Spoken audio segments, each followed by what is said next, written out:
चलिए आगे बढ़ते। देखिए, रूस और यूक्रेन के बीच जारी युद्ध अब खतरनाक मोड़ तक पहुंच चुका है। रूस और यूक्रेन के बीच पिछले करीब 4 सालों से जारी भीषण युद्ध को लेकर अमेरिका ने अब तक का सबसे बड़ा दावा किया है। अमेरिकी विदेश मंत्री मार्को रूबियो ने स्पष्ट रूप से कहा कि पूरी दुनिया में केवल संयुक्त राज्य अमेरिका ही वो इकलौती शक्ति है जो रूस और यूक्रेन दोनों पक्ष को मेज पर लाकर इस युद्ध को समाप्त करने का रास्ता निकाल सकती है। उन्होंने जोर देकर कहा कि अमेरिका ने इस संघर्ष को सुलझाने के लिए न केवल सीनियर लेवल की भागीदारी दिखाई बल्कि अपना काफी कीमती समय भी लगाया है। तो वहीं रूस यूक्रेन युद्ध को लेकर रूसी राष्ट्रपति पुतिन ने भी बड़ा बयान दिया है। अपने ताजा बयान में उन्होंने कहा, यूक्रेन में युद्ध खत्म करने का फैसला पश्चिमी देशों और खुद यूक्रेन को करना होगा क्योंकि गेंद अब उनके पाले में है। पुतिन ने जंग को रोकने को लेकर इस बात से इनकार कर दिया कि रूस ट्रंप या किसी और की कथित शांति वार्ता को लंबा खींच रहा है। पुतिन ने दो टूक कहा, इस सवाल का कोई मायने नहीं है। 4 साल से चल रहे संघर्ष पर प्रस्तावों को कौन ठुकरा रहा है? ये तमाम वो सवाल हैं जिसके जवाबों को ढूंढने की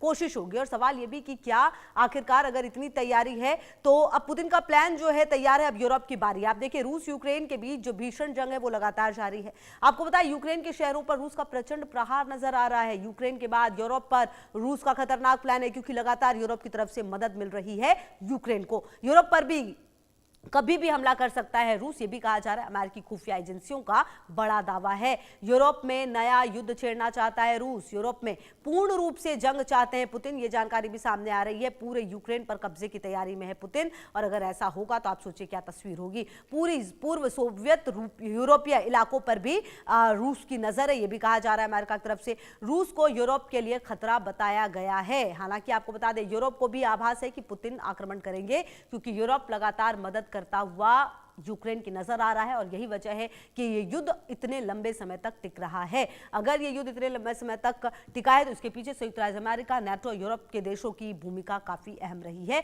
और ऐसे में अब सवाल ये उठता है कि क्या रूस की तरफ से यूरोप उसका अगला जो टारगेट है वो होने वाला है। और आपको बता दें